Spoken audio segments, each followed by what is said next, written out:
San Pedro era un remanso de paz, un pueblo pequeño, casi escondido, en las afueras de la bulliciosa Monterrey, Nuevo León. La vida transcurría con una cadencia propia, marcada por el sol que se alzaba sobre las montañas y se ponía tiñendo el cielo de naranjas y morados. Aquí, la gente no necesitaba cerrar sus puertas con llave. La confianza era una moneda de cambio más valiosa que cualquier peso. Los niños correteaban por las calles de tierra, sus risas resonando entre las casas de adobe y ladrillo, sin la menor preocupación que pudiera perturbar su inocencia. Cada rostro era familiar, cada saludo sincero, cada ayuda ofrecida sin pedir nada a cambio. Miguel, con sus 50 años bien llevados y las manos curtidas por el trabajo, era el electricista del pueblo. Había nacido y crecido en San Pedro, sus raíces tan profundas como las de los viejos mezquites que bordeaban el camino principal. Su casa, modesta pero acogedora, y su pequeño taller, atestado de herramientas y cables,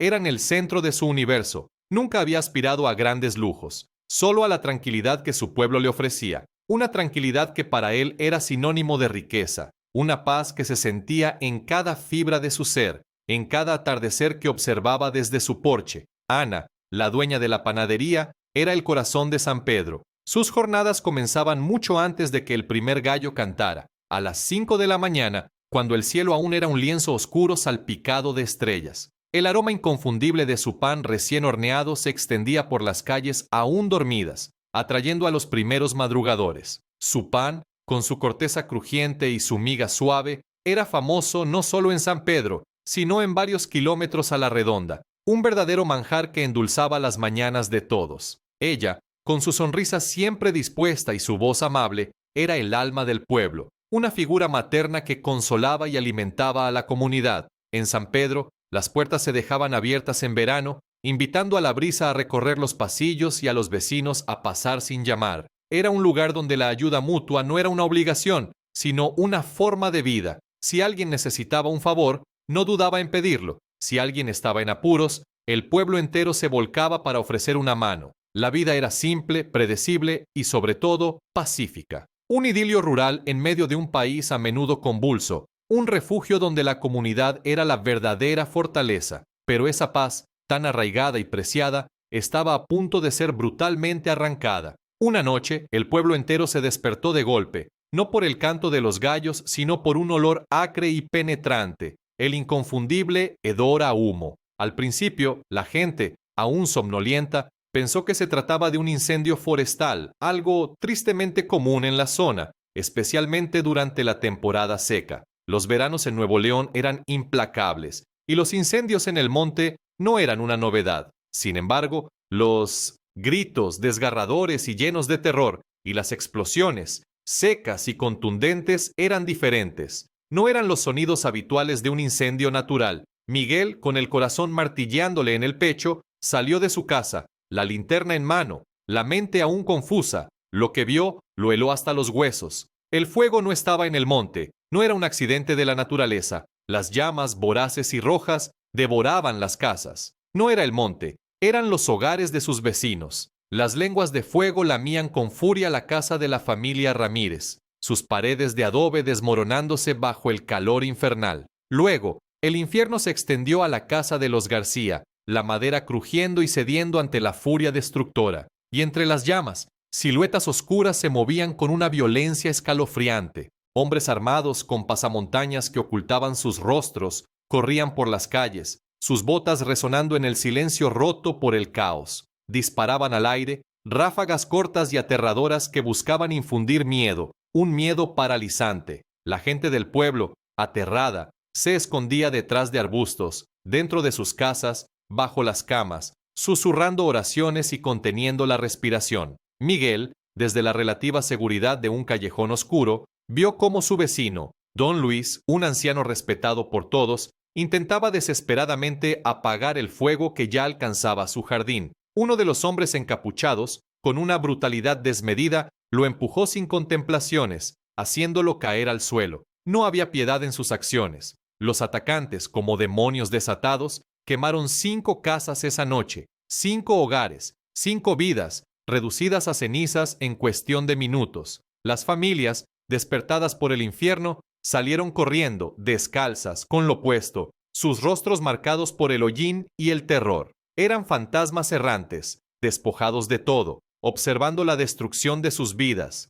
Antes de irse, en un acto de desprecio absoluto, uno de los hombres se detuvo frente a la panadería de Ana. La panadería, milagrosamente, no se había quemado, pero no escaparía ilesa. Con un aerosol negro, el hombre pintó una calavera burda en la pared frontal, un símbolo macabro que sellaba el mensaje. Dejaron una advertencia clara, grabada en el alma del pueblo. Esto es un aviso. El territorio es nuestro. Luego, tan rápido como llegaron, desaparecieron en la oscuridad de la noche, dejando atrás un pueblo en ruinas y un miedo que se pegaría a la piel de todos. La mañana siguiente reveló la magnitud de la tragedia. El amanecer, habitualmente un momento de belleza en San Pedro, trajo consigo una imagen desoladora. 5 casas reducidas a cenizas humeantes, esqueletos carbonizados de lo que una vez fueron hogares llenos de vida. El aire olía a quemado, a pérdida, a desesperanza. La gente, aún en estado de shock, deambulaba por las calles, sus ojos vacíos, sus voces apenas susurros.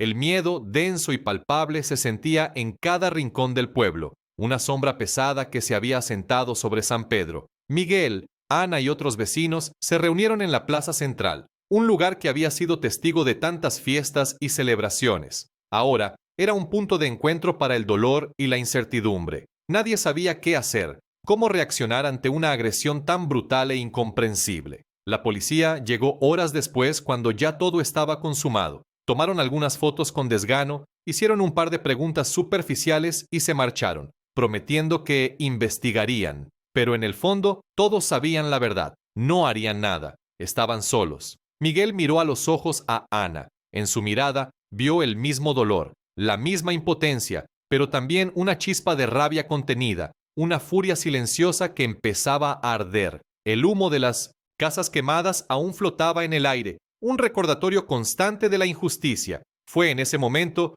con el corazón oprimido por la pena y el alma encendida por la indignación, que la idea de no quedarse de brazos cruzados, de no aceptar pasivamente su destino, comenzó a germinar en su mente. Era una semilla pequeña, pero poderosa, que prometía una transformación. El miedo se apoderó de San Pedro en los días que siguieron al ataque. Las calles, antes bulliciosas y llenas de vida, ahora permanecían extrañamente vacías. Era como si el pueblo entero hubiera decidido contener la respiración, esperando el siguiente golpe. La gente no salía de sus casas si no era estrictamente necesario, y cuando lo hacían, era con la mirada baja y el paso apresurado.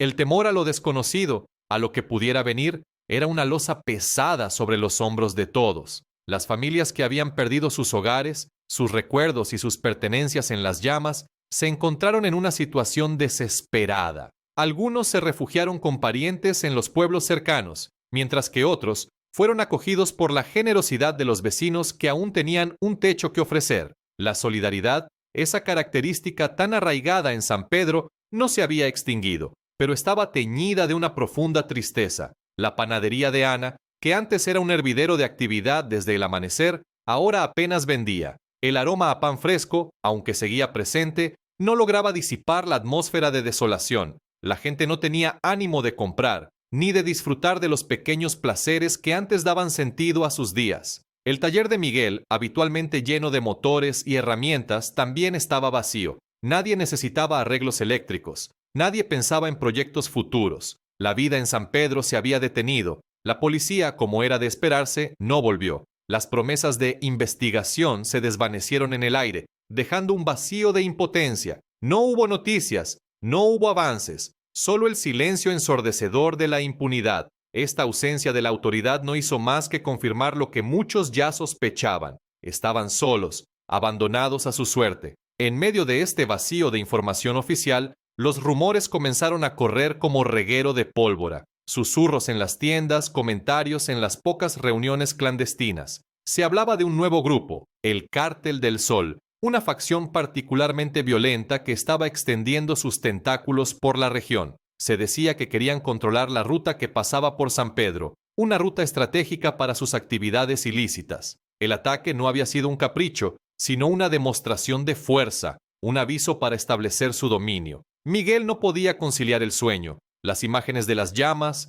los gritos de terror, el rostro de don Luis siendo empujado, se repetían una y otra vez en su mente. La impotencia lo carcomía, pero también la rabia. Una rabia que no lo dejaba en paz. Una tarde, incapaz de seguir con la inacción, fue a buscar a Ana. La encontró en su panadería, con la mirada perdida, amasando pan como una autómata. «No podemos vivir así, Ana», le dijo Miguel, su voz ronca por la frustración. Ella levantó la vista, sus ojos revelando la misma desesperación que él sentía. «No, Miguel, no podemos. Esto no es vida», respondió ella, con la voz quebrada. Fue en ese momento que la chispa de la resistencia, que había comenzado a arder en Miguel, encontró eco en Ana. Decidieron que no podían seguir esperando, tenían que hacer algo. Juntos empezaron a contactar a la gente de confianza, a aquellos que, como ellos, sentían que la inacción era una condena. La primera reunión fue un acto de valentía, un paso en la oscuridad. Se llevó a cabo en el sótano de la iglesia, un lugar que ofrecía cierta discreción y una sensación de protección. Se movían en la penumbra, a escondidas del padre Antonio, el anciano párroco que, con su edad avanzada, no necesitaba más preocupaciones. No querían asustarlo, ni ponerlo en peligro. En el sótano, iluminados por una tenue bombilla, se encontraron Miguel, Ana, don Roberto, Luisa y otros 10 vecinos. Eran padres de familia, agricultores, comerciantes, gente común que nunca imaginó verse en una situación así. Al principio, el miedo era palpable. Hablaban en susurros, sus voces apenas audibles, como si temieran que las paredes tuvieran oídos. La sombra del cártel del sol planeaba sobre ellos, una amenaza invisible pero real. La incertidumbre de lo que estaban a punto de hacer, de las consecuencias que podría traer, era abrumadora. Fue don Roberto, el ex militar, quien rompió el silencio con una voz firme, aunque baja. Sus ojos, que habían visto la guerra, reflejaban una determinación inquebrantable. «Si no nos defendemos nosotros», dijo, mirando a cada uno de los presentes, «nadie lo hará. El gobierno nos ha abandonado, la policía nos ha dado la espalda, estamos solos, y es hora de que actuemos como tal». Sus palabras, cargadas de una cruda verdad, resonaron en el pequeño sótano, disipando parte del miedo y encendiendo una llama de coraje. En esa reunión clandestina se tomó una decisión trascendental, una decisión que cambiaría para siempre el destino de San Pedro. Acordaron que no podían seguir esperando una ayuda externa que nunca llegaría. Decidieron formar un grupo de autodefensa. No eran soldados, no eran guerreros profesionales. Eran gente común, pero una gente común empujada al límite, con el corazón roto por la pérdida y el alma encendida por la injusticia. Miguel, con su mente práctica y su conocimiento del pueblo, propuso un sistema de vigilancia por turnos. Se organizarían para cubrir las entradas y salidas,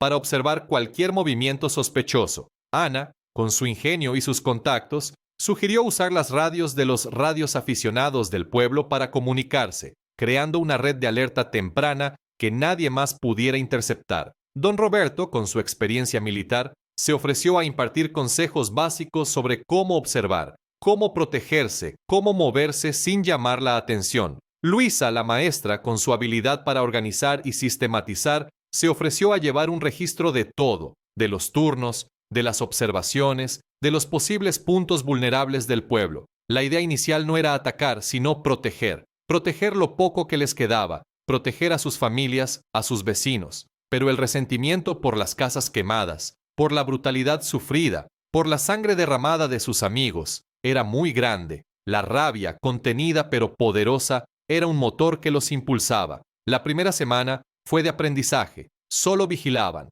Aprendían a reconocer carros extraños, a identificar rostros desconocidos, a reportar movimientos sospechosos a través de sus radios improvisadas. La gente del pueblo, al notar la presencia de estos guardianes silenciosos, empezó a sentirse un poco más segura. Un atisbo de esperanza comenzó a brotar en medio de la desolación, pero todos sabían que esto era solo el principio, que la vigilancia pasiva no sería suficiente para enfrentar la verdadera amenaza que se cernía sobre San Pedro. La verdadera batalla, la que les devolvería su dignidad, aún estaba por venir. El grupo de autodefensa, que con el tiempo y el sacrificio forjaría su propia leyenda bajo el nombre de los Guardianes de San Pedro, comenzó a crecer. La semilla de la resistencia sembrada por Miguel y Ana germinó en el fértil terreno de la desesperación y la indignación. Más vecinos, al ver que la inacción no era una opción y que la unión era su única fortaleza, decidieron unirse a la causa. Eran hombres y mujeres de todas las edades, con diferentes oficios y habilidades, pero unidos por un mismo propósito: proteger su hogar y su gente. Don Roberto, el ex militar, se convirtió en el instructor no oficial del grupo. Sus clases se impartían en el más estricto secreto, en granjas aisladas o en las profundidades de los cañones cercanos. No se trataba de un entrenamiento militar formal, sino de lecciones básicas de defensa personal, adaptadas a las circunstancias y a los recursos limitados. Enseñaba a usar lo que tenían a mano, cómo empuñar un palo con eficacia, cómo convertir una herramienta de trabajo en un arma improvisada, cómo observar el entorno con atención, cómo moverse sin hacer ruido, cómo usar el terreno a su favor. Su experiencia era invaluable, y su disciplina, aunque estricta, infundía confianza en aquellos que nunca antes habían pensado en la guerra. Miguel, con su mente organizada, se encargó de estructurar las rondas de vigilancia. El pueblo se dividió en sectores,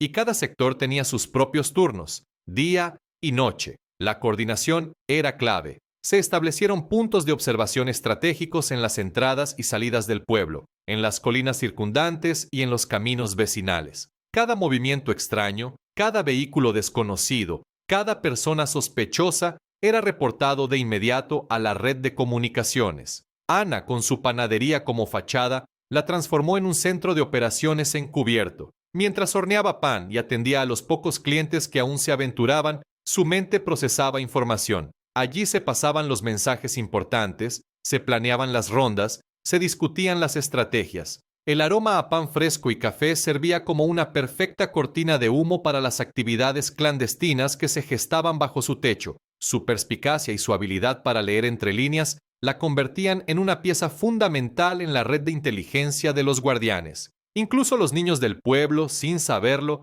se convirtieron en pequeños espías. Con la inocencia que solo la infancia posee, jugaban en las calles, pero sus ojos y oídos estaban alerta. Reportaban a sus padres sobre carros extraños que no conocían, sobre personas desconocidas que merodeaban por el pueblo. Sus observaciones, aunque simples, a menudo resultaban ser piezas cruciales en el rompecabezas de la seguridad del pueblo. La comunidad entera, de una forma u otra, estaba involucrada en la defensa de San Pedro. Un día, la calma tensa que se había instalado en San Pedro se vio abruptamente interrumpida. 2 camionetas, con hombres armados y pasamontañas, entraron al pueblo. No eran tantos como en la noche del incendio, pero su presencia era igualmente amenazante. Venían a cobrar piso, a exigir el pago de una extorsión a los comerciantes, una práctica común del crimen organizado para establecer su dominio. Pero esta vez, la situación era diferente. Los guardianes ya estaban alertados. La red de vigilancia había funcionado.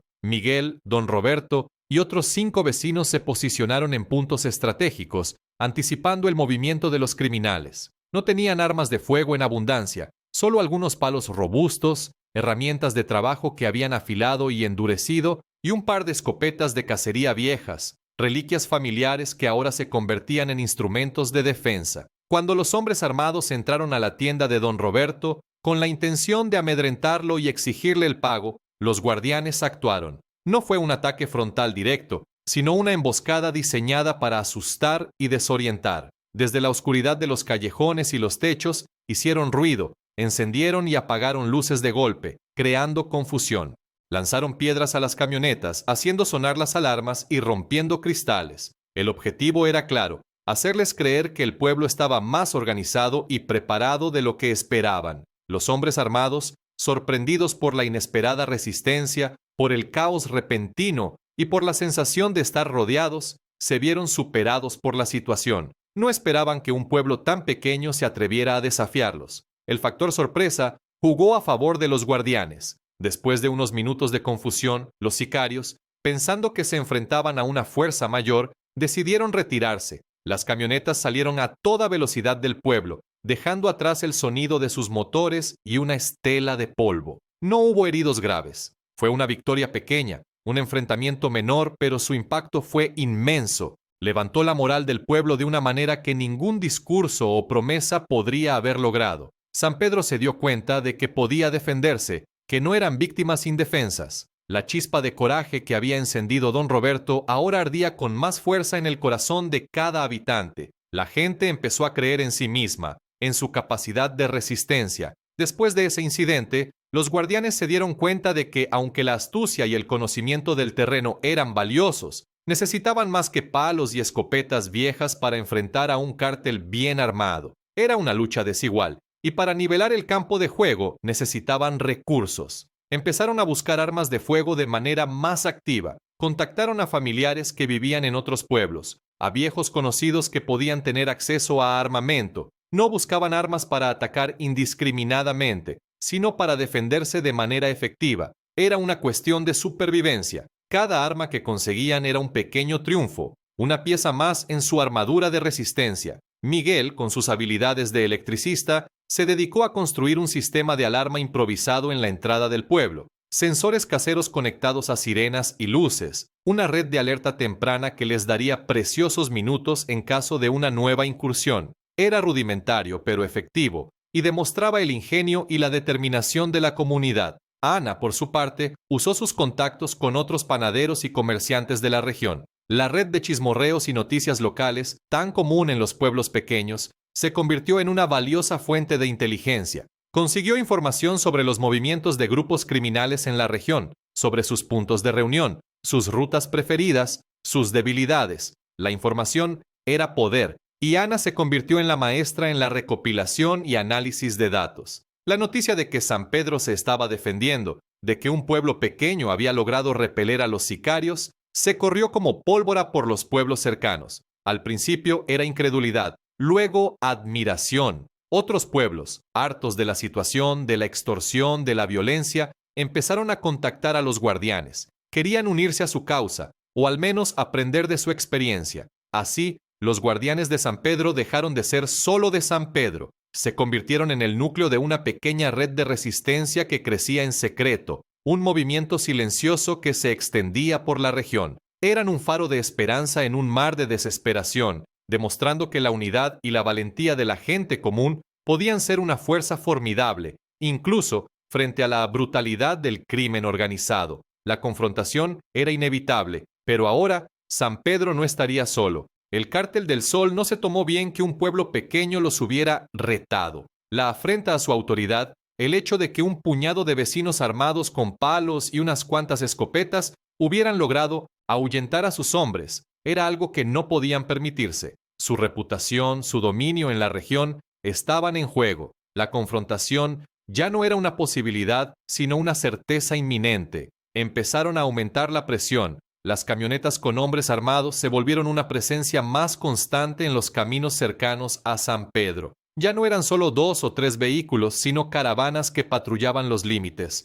mostrando su fuerza, intentando intimidar a la población. Los guardianes tuvieron que reforzar sus defensas de manera exponencial. Las entradas y salidas del pueblo, que antes eran vigiladas por turnos, ahora contaban con presencia las 24 horas del día. Se establecieron puntos de observación elevados, donde los vigías se turnaban para monitorear cada movimiento en el horizonte. Hubo pequeños tiroteos en los límites del pueblo, escaramuzas rápidas y violentas que ponían a prueba la determinación y el entrenamiento de los guardianes. Ahora, con más armas de fuego en su poder, aunque no en la misma cantidad ni calidad que el cártel, lograron repeler los ataques iniciales. Su conocimiento del terreno, su cohesión y su férrea voluntad de proteger su hogar suplían en parte la desventaja armamentística. Cada sicario abatido o cada camioneta que se retiraba era una pequeña victoria, pero también un recordatorio constante del peligro que enfrentaban. Pero cada vez era más difícil.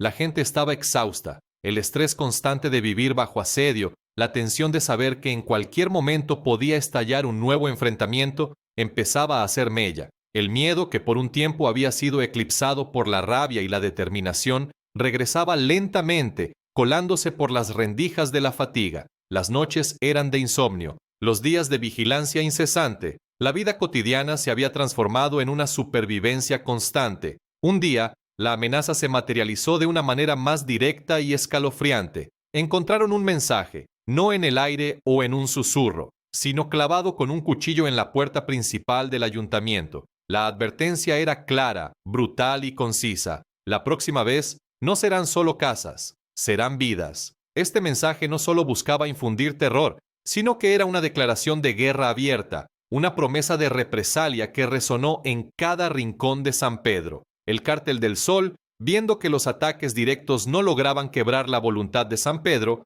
cambió de táctica. En lugar de confrontaciones abiertas, optaron por una estrategia más insidiosa, la infiltración y el desgaste. Empezaron a mandar a jóvenes, a menudo desorientados o necesitados, a comprar víveres en el pueblo. Estos jóvenes, aparentemente inofensivos, eran en realidad ojos y oídos del cártel. Su misión era observar, escuchar, ver quién hablaba con quién parecía ser el líder, quién mostraba signos de debilidad o miedo. Buscaban fisuras en la unidad del pueblo, puntos vulnerables que pudieran explotar. Intentaron sobornar a algunos vecinos, ofrecieron dinero, protección, la promesa de una vida normal bajo su dominio. Pero la mayoría de los habitantes de San Pedro se mantuvo firme. La experiencia de las casas quemadas y la pérdida de don Roberto y los otros guardianes habían forjado una lealtad inquebrantable entre ellos. Habían aprendido que el precio de la paz con el cártel era la pérdida de su libertad y su dignidad,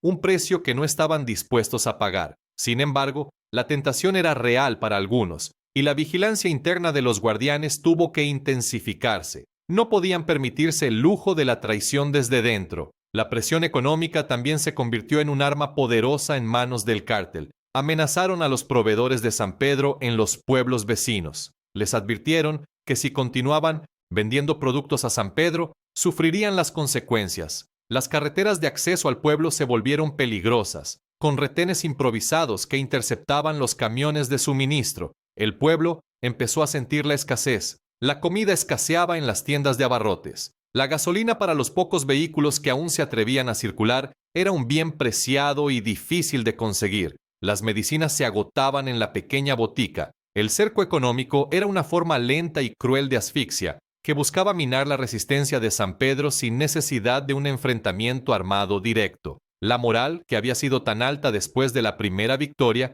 comenzó a flaquear ante la perspectiva de un futuro incierto y desabastecido. Un día, la tragedia golpeó de nuevo, de una manera que desgarró el corazón de San Pedro. Un grupo de guardianes, liderado por don Roberto, se había aventurado a un pueblo vecino, burlando los retenes del cártel, con la esperanza de conseguir víveres y algunas medicinas urgentes para los enfermos. Llevaban consigo la esperanza de todo el pueblo. El cártel del Sol les tendió una emboscada en un camino solitario y sinuoso, lejos de cualquier ayuda. Fue una trampa bien orquestada, basada en información que probablemente obtuvieron de sus infiltrados o de la observación constante. El silencio de la tarde se rompió con el estruendo de los disparos. Fue un tiroteo feroz. Los guardianes lucharon con la valentía que les había dado la desesperación y el amor por su pueblo. Se defendieron con todo lo que tenían, pero eran superados en número y en armamento. Los sicarios del cártel esta vez no estaban jugando.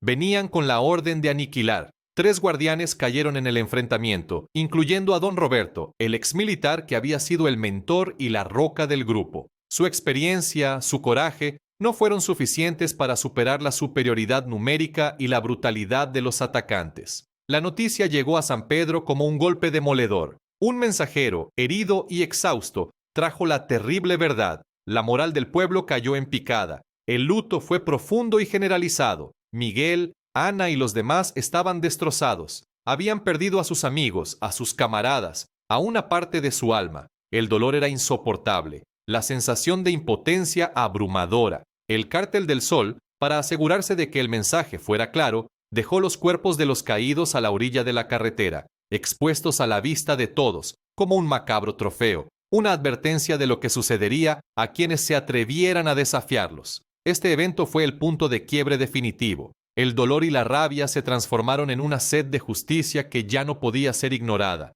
Ya no era solo defenderse, ya no era solo protegerse, era vengar a los suyos, vengar a don Roberto, vengar a los otros 2 guardianes caídos, vengar las casas quemadas, el miedo infundido, la vida robada. La balanza se había inclinado, la resistencia pasiva había terminado, era hora de contraatacar. La furia de San Pedro, contenida por tanto tiempo, estaba a punto de desatarse. Después de la muerte de don Roberto y los otros 2 valientes guardianes, el luto en San Pedro fue más que profundo. Fue un manto oscuro que cubrió el pueblo entero, silenciando las risas y apagando las esperanzas. La ausencia de los caídos pesaba en cada esquina, en cada rostro. La gente se reunió de nuevo en el sótano de la iglesia. el mismo lugar donde habían forjado su promesa de resistencia. Esta vez, el silencio que llenaba la estancia no era el de un miedo paralizante, sino el de una rabia contenida, una furia fría y calculadora que se había gestado en el dolor más íntimo.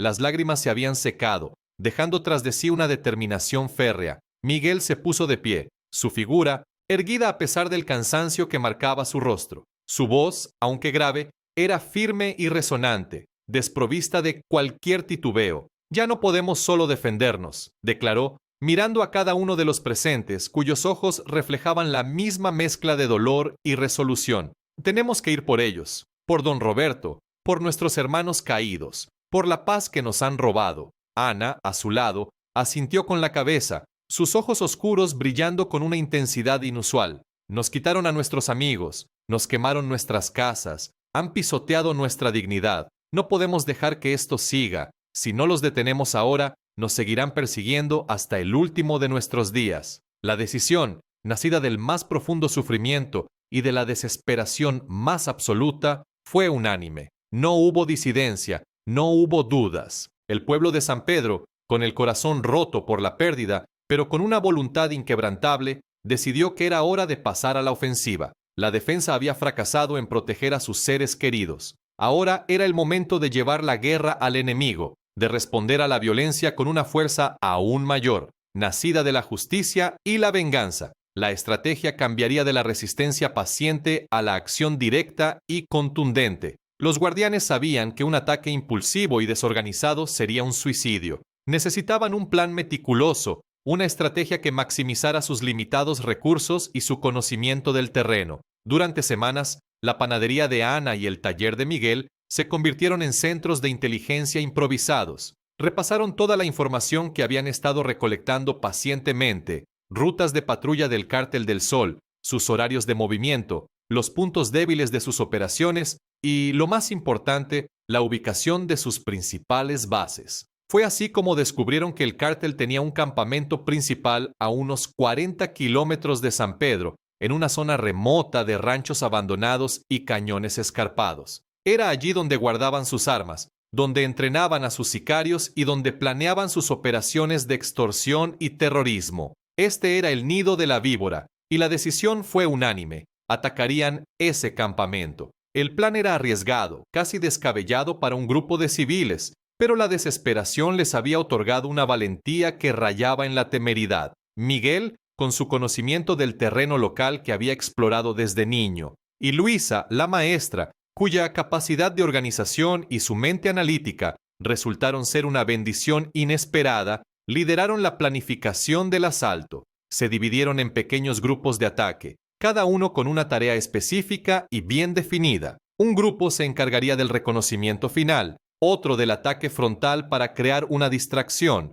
otros más del flanqueo para cortar las rutas de escape y desorganizar al enemigo. Cada hombre y mujer de los guardianes tenía un rol crucial en la operación. Ana, con su pragmatismo habitual, se encargó de la logística. Se aseguró de que hubiera suficiente comida y agua para la jornada, de que los kits de primeros auxilios estuvieran completos y accesibles, y de que cada miembro llevara lo indispensable para la misión. Se entrenaron en secreto, perfeccionando sus habilidades con las armas que habían conseguido. Ya no eran solo palos y escopetas viejas. Habían logrado adquirir algunos rifles de asalto de dudosa procedencia, pistolas y granadas caseras. No eran un ejército profesional, pero eran gente desesperada, decidida a todo, y con una motivación que ni la mejor de las milicias podría igualar. La clave del plan era el factor sorpresa y una inteligencia precisa. Los guardianes habían cultivado sus propios informantes en los pueblos vecinos, gente que, al igual que ellos, sufría bajo el yugo del Cártel del Sol y que estaba dispuesta a colaborar a cambio de la promesa de un futuro mejor. Estos informantes, con sus redes de chismorreos y observaciones cotidianas, proporcionaron información crucial. Supieron que el campamento principal del cártel tendría una reunión importante en los próximos días, con la presencia de un gran número de sicarios y posiblemente de algunos de los líderes regionales del grupo. Era la oportunidad perfecta, una concentración de fuerza enemiga que, si era golpeada con precisión, podría desmantelar una parte significativa de la estructura del cártel. El momento no podía ser más propicio. La noche del ataque, la luna estaba casi oculta por una densa capa de nubes, y el clima, húmedo y fresco, era perfecto para una operación encubierta. El silencio de la noche era apenas roto por el susurro del viento entre los árboles. Los guardianes, en grupos pequeños y con paso sigiloso, se movieron por los caminos menos transitados, usando su íntimo conocimiento del terreno para eludir cualquier patrulla enemiga. Cada paso, cada respiración, estaba cargada de la tensión de la misión y del recuerdo de los caídos. La venganza no era una emoción ciega desatada por el odio puro, era una estrategia calculada, nacida del dolor y de la desesperación, pero ejecutada con una frialdad que solo la pérdida más profunda puede generar. Las vidas de don Roberto y los otros guardianes no serían en vano. San Pedro no se arrodillaría. La justicia, aunque brutal y autogestionada, estaba a punto de ser servida. La noche prometía ser larga y sangrienta, pero el pueblo de San Pedro estaba listo para pagar el precio de su libertad. Los guardianes llegaron al campamento del Cártel del Sol justo antes del amanecer, moviéndose como sombras indetectables en la penumbra que aún cubría el paisaje. El aire frío de la madrugada transportaba el tenue olor a leña quemada y a la humedad de la tierra, pero también el inconfundible tufo a muerte que se avecinaba. El campamento, un amasijo desordenado de carpas improvisadas, vehículos todoterreno y hogueras humeantes, era más grande de lo que habían anticipado, lo que confirmaba la magnitud de la reunión que los informantes habían reportado. Había guardias apostados en puntos estratégicos, pero su vigilancia era relajada, confiada en la lejanía de cualquier amenaza y en la impunidad que creían poseer. Nunca imaginaron que un pueblo entero se atrevería a desafiarlos. Miguel, con el corazón latiéndole con la fuerza de un tambor de guerra en el pecho, dio la señal. Fue un gesto apenas perceptible, una mano levantada y luego bajada con decisión. Inmediatamente, el primer grupo, estratégicamente posicionado en las elevaciones circundantes, abrió fuego. No eran disparos indiscriminados. Cada bala buscaba un objetivo. Los rifles de cacería, complementados por algunas armas más potentes que habían logrado conseguir, escupieron fuego y metal contra las torres de vigilancia improvisadas y los centinelas más expuestos. La sorpresa fue total, devastadora. Los sicarios, muchos de ellos sumidos en el sueño profundo de la noche o en el sopor de las primeras horas de la madrugada, no sabían qué estaba pasando. El estruendo de los disparos y los gritos de los primeros caídos rompieron el silencio de la noche de una manera brutal. El caos se apoderó del campamento en cuestión de segundos. Los sicarios, desorientados y presas del pánico, corrían de un lado a otro, buscando refugio o intentando identificar la dirección del ataque. Las luces se encendieron y se apagaron. Los vehículos arrancaron y frenaron bruscamente. Intentaron organizarse, pero los guardianes, con una coordinación que superaba cualquier expectativa, atacaban desde varios flancos simultáneamente. Pequeños equipos se infiltraron por los perímetros, desatando una lluvia de balas que sembraba el terror entre las filas enemigas. No era un ejército profesional, pero la furia contenida de meses de opresión y el conocimiento íntimo del terreno les daban una ventaja psicológica y táctica inmensa. Cada guardián luchaba con la memoria de don Roberto y los demás caídos ardiendo en su alma. El tiroteo se intensificó, convirtiéndose en una sinfonía macabra de detonaciones, gritos y el silbido de las balas. Los guardianes luchaban por sus vidas, por sus muertos, por la dignidad de su pueblo. Se movían con una agilidad sorprendente, usando la oscuridad menguante y la confusión reinante a su favor. Conocían cada sendero, cada arbusto, cada roca que podía servir de cobertura. Miguel lideraba uno de los grupos de asalto, su voz ronca por el esfuerzo, disparando con una precisión letal y dando órdenes concisas que sus compañeros seguían sin dudar. No había lugar para el miedo, solo para la acción y la determinación. Ana, desde un punto de apoyo elevado y relativamente seguro en las faldas de una colina cercana, se aseguraba de que la comunicación entre los diferentes grupos de ataque no fallara. Usando radios de corto alcance y señales visuales cuidadosamente preestablecidas, coordinaba los movimientos, alertaba sobre focos de resistencia y dirigía el fuego hacia los puntos más vulnerables del enemigo. Su calma, en medio del infierno desatado, era un ancla para muchos. Hubo bajas de ambos lados. La guerra nunca es unidireccional, pero los sicarios del cártel, desorganizados y tomados completamente por sorpresa, no pudieron montar una defensa efectiva. Su arrogancia se desmoronó ante la furia de un pueblo que había decidido no tolerar más abusos. La batalla duró casi 2 horas, un tiempo que pareció una eternidad para los que estaban en el fragor del combate. Cuando los primeros rayos del sol comenzaron a asomarse por el horizonte, tiñendo el cielo de tonos anaranjados y violetas, el campamento del Cártel del Sol estaba destrozado. Las carpas estaban agujereadas, los vehículos parcialmente incendiados y el suelo cubierto de casquillos, sangre y los cuerpos inertes de los caídos. Muchos sicarios, los más afortunados o los más cobardes, habían logrado huir, dispersándose en la noche como ratas. Otros yacían heridos y pidiendo clemencia, y muchos, demasiados, estaban muertos. Los guardianes no perdonaron a los que habían quemado sus casas y matado a sus amigos. La justicia, a su manera brutal y sin paliativos, se estaba cumpliendo. Cuando el sol finalmente se alzó por encima de las montañas, revelando la magnitud de la devastación, el campamento era un campo de batalla desolador. Los guardianes, exhaustos, cubiertos de hollín, sudor y sangre, se reunieron para hacer el recuento. Sus rostros reflejaban una mezcla de triunfo, alivio y una profunda tristeza. Habían logrado lo impensable. Contaron los cuerpos de los sicarios. 90. Un número que resonaba con la fuerza de un eco en sus mentes. 90 hombres del cártel aniquilados por un grupo de vecinos. Era un testimonio aterrador de la capacidad de resistencia de un pueblo cuando es empujado al límite. Pero la victoria era amarga. También tuvieron que contar sus propias bajas. Otros 5 guardianes habían muerto en el asalto, sumándose a la lista de los que habían caído defendiendo su hogar. Entre ellos, un joven que apenas tenía 20 años, cuya vida se había truncado en la búsqueda de una libertad que nunca llegaría a disfrutar plenamente. La euforia del triunfo se mezcló con el luto y el dolor. Habían logrado su venganza, aniquilado a los que los oprimían, pero el costo había sido desgarradoramente alto. Cada vida perdida era una herida abierta en el alma de San Pedro. Acto seguido, con la eficiencia que había aprendido de su entrenamiento improvisado, los guardianes destruyeron las armas que encontraron y quemaron la droga acumulada en el campamento, asegurándose de que nada de valor para el cártel quedara intacto. Antes de retirarse, dejando el campamento en ruinas como una advertencia silenciosa,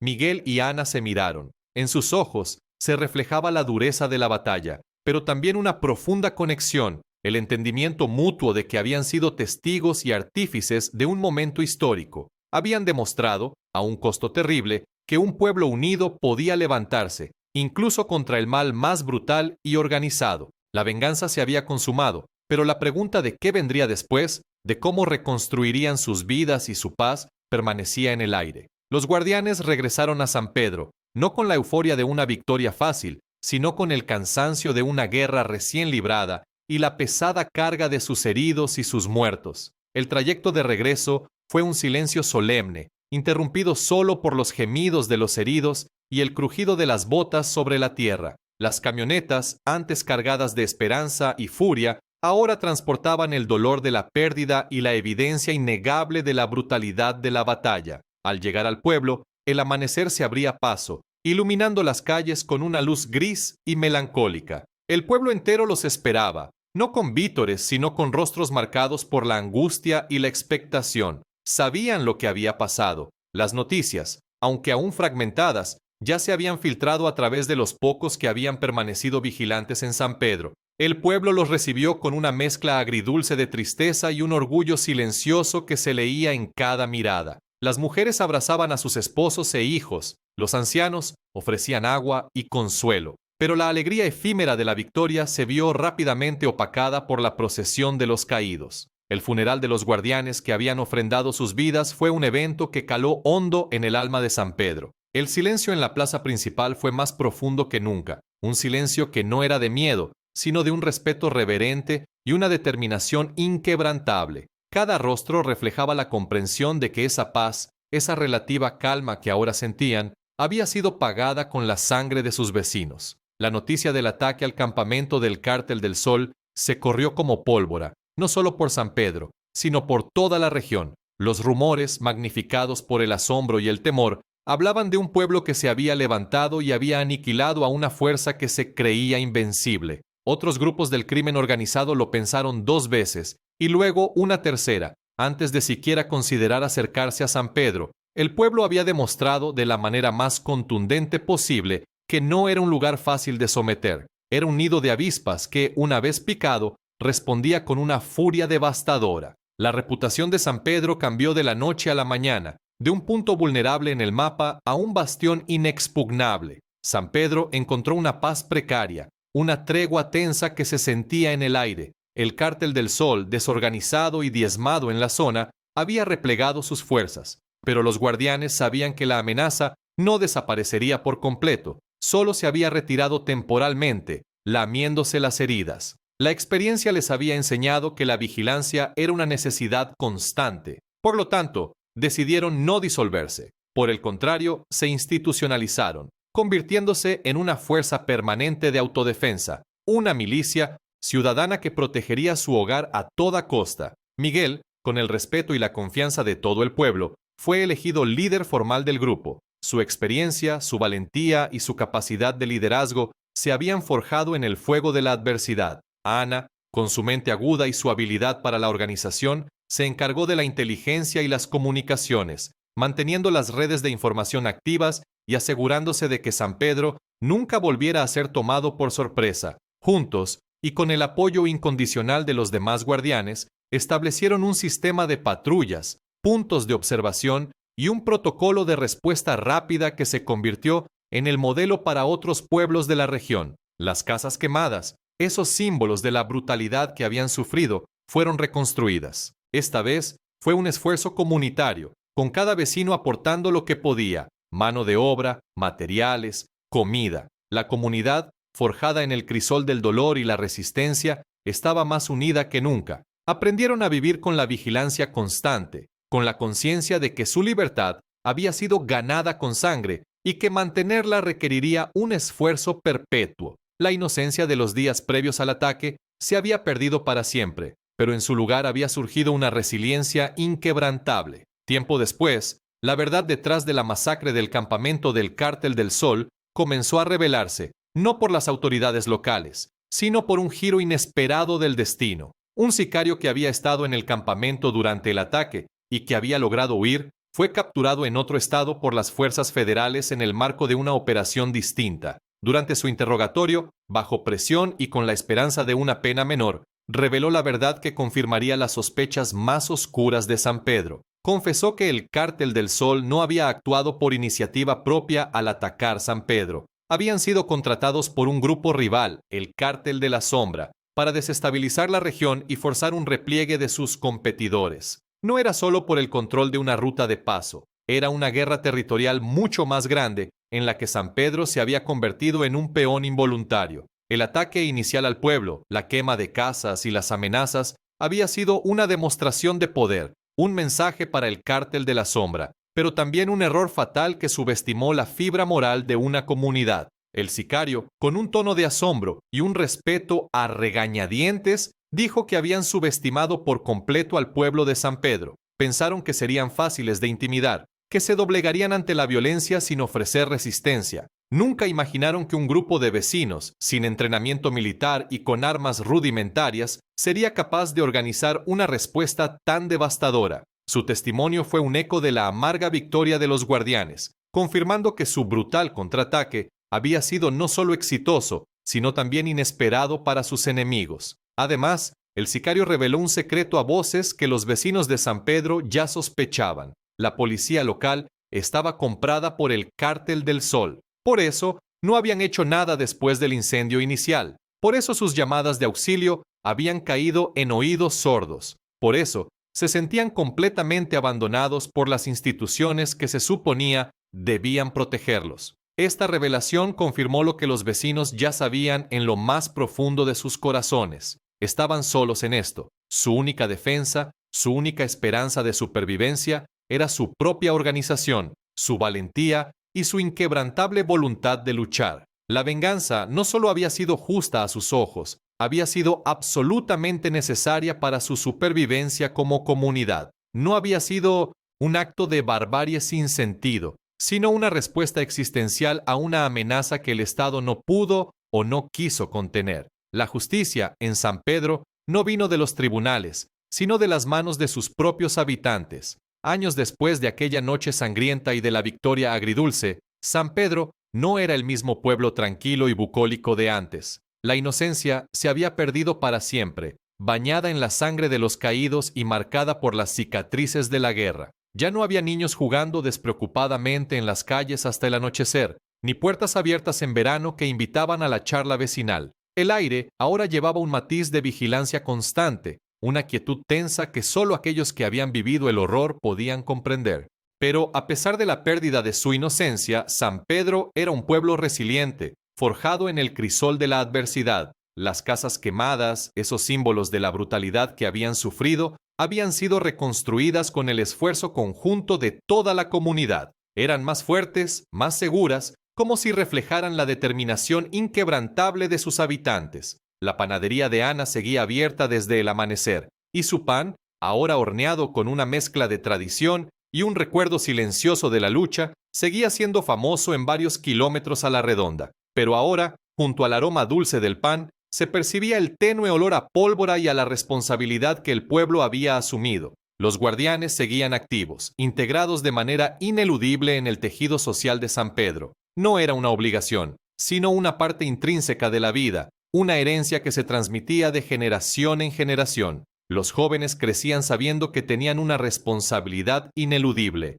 proteger su hogar. Eran entrenados desde temprana edad, no solo en las artes de la defensa personal y el manejo de armas, sino también en la importancia de la unidad, la lealtad y el sacrificio. San Pedro se convirtió en un símbolo, un faro de resistencia en una región asolada por la violencia. Otros pueblos, cansados de la opresión y la inacción de las autoridades, buscaban a los guardianes, pidiendo consejo, queriendo aprender cómo se habían defendido, cómo habían logrado lo que parecía imposible. Miguel, con más arrugas en el rostro y el cabello salpicado de canas, pero con la misma mirada firme y decidida, era el líder indiscutible. Su autoridad no venía de un título oficial, sino del respeto ganado con sangre y valentía. Ana, su compañera inseparable en la lucha, manejaba la inteligencia y la logística. Su panadería seguía siendo el centro neurálgico de las operaciones, el lugar donde se intercambiaban susurros y se trazaban estrategias. Ellos y los otros viejos guardianes que habían sobrevivido eran figuras respetadas, casi veneradas, los héroes que el gobierno nunca envió, los protectores que el pueblo había engendrado por sí mismo. En la plaza principal de San Pedro, donde una vez se había respirado el miedo y la desesperación, ahora se erigía un pequeño monumento. No era grandioso ni ostentoso, sino simple y sobrio, de piedra local pulida por el tiempo y el viento. Tenía grabados los nombres de don Roberto y de todos los guardianes que habían muerto en la lucha. No eran solo nombres, eran recordatorios perpetuos de lo que el pueblo había perdido y, paradójicamente, de lo que había ganado. Cada nombre era un eco de sacrificio, un testimonio de la sangre derramada por la libertad y la dignidad. Cada aniversario del ataque al campamento del Cártel del Sol, el pueblo entero se reunía frente al monumento. No era una celebración ruidosa ni festiva, era un acto de memoria, un momento de silencio y reflexión, un recordatorio solemne de que la libertad no es gratis, que tiene un precio muy alto, pagado con vidas y sufrimiento. Los niños, ahora conscientes de la historia de su pueblo, escuchaban los relatos de los mayores, aprendiendo las lecciones de valentía y unidad que habían forjado su identidad. Era una tradición que se transmitía, una forma de honrar a los caídos y de reafirmar su compromiso con su futuro. Miguel, ya entrado en años, a veces se sentaba en un banco frente al monumento, observando los nombres grabados. Sabía que la violencia no era la respuesta ideal, que la paz verdadera no se construía con balas, pero también sabía, con una certeza inquebrantable, que había sido la única respuesta que les habían dejado. La historia de San Pedro era una lección, una parábola brutal y conmovedora de cómo la gente común, cuando es empujada hasta el límite de su resistencia, puede encontrar una fuerza y una capacidad de organización que superan cualquier expectativa. Demostraron que la unidad, la determinación y el amor por su tierra y por los suyos pueden ser más poderosos que cualquier cártel, que cualquier amenaza, que cualquier sistema corrupto. San Pedro seguía en pie, un testimonio silencioso pero elocuente de la venganza de unos vecinos organizados que se atrevieron a decir «basta». La memoria de los 90 sicarios aniquilados, de las casas quemadas y de los héroes caídos Es un eco que resonará por siempre en las montañas de Nuevo León, una advertencia para los opresores y una inspiración para aquellos que se atreven a soñar con la libertad. La historia de San Pedro no era solo un recuerdo, era una promesa para el futuro. Nunca más serían víctimas silenciosas. Su resistencia se había convertido en su legado eterno.